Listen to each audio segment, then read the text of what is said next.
So one of my children, who shall remain nameless, was being extremely, extremely challenging. And I turned around to Samuel and I was like, this kid is just driving me crazy. And he turned to me and he says, you know what? That child is there as a test for you. And I think if there's one idea that's impacted my parenting the most, that is the idea that really has impacted my belief that, if you think about it, each one of us has kids that are all different from each other, right? And it's a perfect match. God sends us the exact kid, not that we think we want, but that we need for our character developments. Even though I turned around to him at the time and I said, I know it's a test and I'm failing, but I think it was a really good reminder for me to remember that our children, yes, we have to raise our children and we have to do the best we can. But the way I heard it said, and it stuck for me, is we raise ourselves through our kids. The kids that we're given and the challenges that our kids throw at us are custom designed for us to develop our character and our development. So a shout out to Samuel for reminding me of that, because it was always a good reminder. We said we were going to do what this week was, we were going to do incentives. When and how should we use incentives? So a little bit of a background on it. One of the questions that's asked in Jewish law and Jewish thought is it better for a person to do something for altruistic reasons, or is it better to not do it at all? So for example, let's say someone is asked to give a donation to charity, and they're giving a donation to charity in order to have their name on a building or their name on a plaque or to be honored at a dinner or something. Is it better for them to get that? Is it better for them to give that charity, or is it better for them not to give it? And I'll show you how this relates back to parenting in a moment. Interestingly enough, we're told that not just with charity, but with any good deed, it's better to do something for selfish reasons, because there's a principle that's taught that from doing something for selfish reasons, for non-altruistic reasons, eventually we'll come to do it for the right reasons. The caveat to that has to be that we have to want to eventually come to do it for the right reasons, right? So if let's say, I really don't fancy being kind, but I incentivize myself and I tell myself, you know what, if you help your neighbor out, you can go out and then treat yourself to a nice coffee or whatever it is. Or if you're patient with your kids for 15 minutes before bedtime, you can then go and eat a box of chocolates, whatever it is. It's better to incentivize ourselves, and it's better to eat the box of chocolate out of a feeling of success that I was patient, rather than a feeling of like, I blew it again tonight. But that's a side point. The idea here is that it's the ideal is we want to get to a place where we're doing things from a place of internal motivation. We're intrinsically motivated, but we're human, and sometimes we need incentives, and we can and we should use those incentives in order to get there. And the same is true for our parenting and for our children. A reminder, the goal is to raise children who know how to do the right things, who have that internal motivation to do the right things, to have those strong values. And sometimes we're going to have to use incentives to get them to that place. The thing that we have to be aware of with incentives is how and when we use them. Because I don't know if you've ever had this situation, maybe just in my house, is that sometimes you ask a kid to do something and they're like, okay, but what will I get for it? Kids are smart, right? So basically they're saying what a lot of us feel like, I'll do it, but what's in it for me, right? So we have to be smart with our incentives, not to overuse them and to use them correctly. We're going to talk about that in a moment. But first, let's talk about what type of incentives. So we live in a society, I think, that very much values tangible rewards, right? You think about it, you want to get a pay rise from your boss, you want to get a bonus, you want to get a gift or something like that, right? If only. What is the greatest, best thing we can give our kids? Trivia question. Our time. We have a long-standing joke in the house that if the kid says, so what will I get for it? I'll tell them, I'll give you a hug. And what do they say? Of course, they jump and and they're like, yay, a hug, right? No, they don't do that. They're like, No. Which, by the way, I always remind ourselves is a testament to the great parenting that we're doing, because our kids, thank God, are not love-starved, right? They have plenty of the hugs and the kisses and the love. So it's not a treat for them, right? So the child will say the chocolate bar, but the truth is, what is we as parents know is better for the child than the chocolate bar.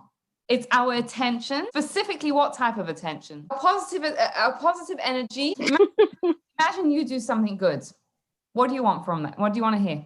Praise. Recognition, right? Just think about it. Imagine if you work hard on a project, whether it's for work, whether it's you make a delicious supper, and someone turns around and says, wow, thank you, that was really good. We feel great about it, right? And the truth is, when we give our kids recognition that we see that they're doing good, we see that they're trying, whatever it is, those recognition is the most important. So I think what we have to remember, and I think it's what we've been trying to emphasize throughout the course. It bears repeating, because it's so easy to give attention to the negatives, right? When they push our buttons, when they don't listen. But the magic is in giving the energy and the attention and the recognition when they are following the rules, when they are doing things. And it's all those things that you can always, if you want to hear it again, you can always listen to the old recordings on the podcast. But it's about the active recognition. When we see them doing something nice, you were gentle with your sibling. I see how kind you are, right? When you just describe those sorts of things, when you see that your kid is losing their temper with a toy, and you step right in at that moment and you tell them, wow, I see that that's really frustrating with you, but I can see that you're controlling yourself. That shows me how much self-control you have. All those different types of recognitions we discussed, the active recognition, the proactive recognition, when we create a situation, when we say to them, can you close the door, as they're on the way in and closing the door, and then you say, thank you so much for listening to me, and we're creating those opportunities for success. We spent a few sessions on all those. I'm just going to review them, because I think that is really where the foundation is the more we keep on giving our energy to the positives that they do, and finding the positives. And even when they're partial positives, when they try for a little bit, right? Like if it's with the food, and they try like one tiny little teaspoon, and then they say, I hate it, whatever, but you tried. All those moments, the more we keep on doing it and keep on doing it and keep on doing it, we will see it pay off over time. Now, there are ways to even take that up a notch, right? And I'll share with you a few different examples. One of them is a simple thing like write a note. If your child can read, and even if your child can't read, you could draw a picture and you can still write a note and then read it to them, because this is super, right? If your kid is in school, you can write it and put it in their lunchbox. If your kid is not in nursery or school, you can put it under their pillow, right? Something simple like, you were so kind to your sibling, or you listened so nicely, or you got into pajamas so nicely, or even, I loved playing puzzles with you today, right? A little note, it takes 10, 20, 30 seconds, a little smiley face, you draw on it, and boom, it means so much to the kid. And also they can keep it and they can look back at it and they can ask you. So that's another way to sort of amp up the energy that we're giving them. There's another really nice idea that I'll share with you also, is on Friday nights there is a custom for parents to bless their children at the Friday night meal, which is it's a beautiful custom anyway. But what some parents do is they'll remember something good that child did that week, so when they give the child that blessing, and then they say, Avi, when the shopping arrived this week and you helped me bring it in, that was so helpful. It really helped me out, right? And it's you're showing them a few days later that something good that you did meant something, right? So it's another way to show our recognition and just take it up a notch. These are all different ideas of incentivizing, recognizing what our children are doing without necessarily just saying, you did a good thing, here's a chocolate bar. We'll get to the chocolate bars, don't worry. For anyone that knows me knows that I am not going to leave the chocolate bars out of this, don't worry. Okay, what else? Some other ideas is call a grandparent, right? Or your child's grandparent. And while your child is listening, say, do you know what happened this week? Avi helped me bring in the laundry, or Ephraim helped me put the laundry away. While your child is listening, imagine how that makes them feel, right? The fact that they know that you notice, you recognize, and that it means enough for you to tell someone else about it. Another cute idea that you could do is just put a simple certificate together. You can download any template from the internet and, a job well done. These are all just simple, creative ways of recognizing our children when they are doing something good, or even when they're working towards doing something good, when they are making progress. Now, there are times when we are going to need something a little bit more, right? So let's talk a little bit about star charts. The thing to bear in mind with things like star charts and treats is we want to use them sparingly, because we don't want everything to turn into a negotiation where I'll do X, Y, Z as long as I get a sticker on the chart, as long as I get a chocolate, as long as I get a prize from the shop, etc., etc. So when is the best sort of time to use it is when we want our child to do something that we feel is age appropriate and skills appropriate, but it's a little bit of a stretch for them. So let's take an 11-year-old, and your 11-year-old is having trouble getting downstairs for breakfast on time every day. Now, that is something that is very normal for an 11-year-old, but it's also something that at 11 years old, we want them to start taking responsibility for that, right? We feel like, we've been through everything. There's no medical reason for the child to be so tired. We've set up the bedtime in a correct way, etc. But now it's time, they need some sort of incentive to help them work towards it. So this is a perfect opportunity where we would use a star chart. Now, the star chart, how would it work? And practically speaking, is it would be for this specific time, right? Every single time you get down, and if your child is 11 years old, then they can tell the time. Then every single time you get downstairs for breakfast by 7:30 a.m., if that's the time you need it, or 8 o'clock, or whatever the time is that you decide, then you get to put a sticker on your chart, or you get to tick a box, or you get to color in a box, whatever you decide. And then when you've got 5 or 10 stickers on it, then you would get a treat, an incentive, whatever it is, right? And it's something that you would work out together with your child, that it's something that is interesting for them. And it works best if it's a short amount of time.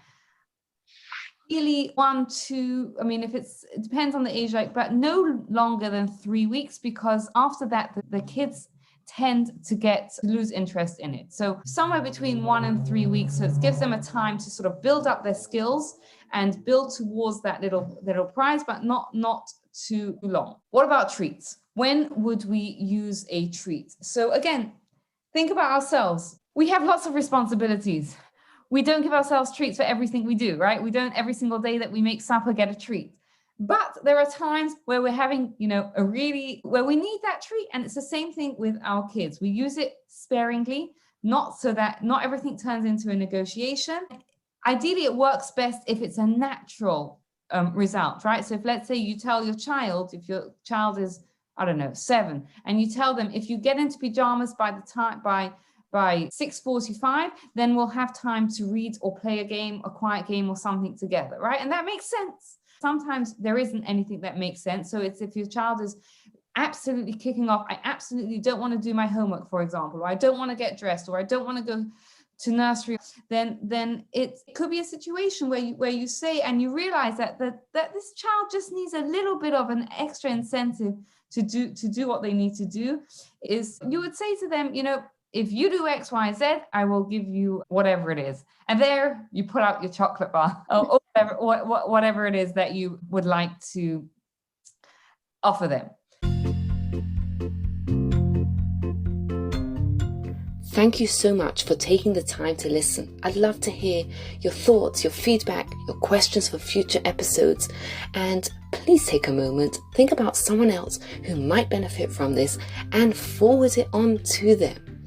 If you enjoyed this podcast, you'll love my book, Living Beautifully, for more insights on how to bring meaning, joy, love into your life based on timeless Jewish wisdom. Thank you. Have a wonderful day, and please take a moment to rate, review, and subscribe to the podcast so you don't miss out.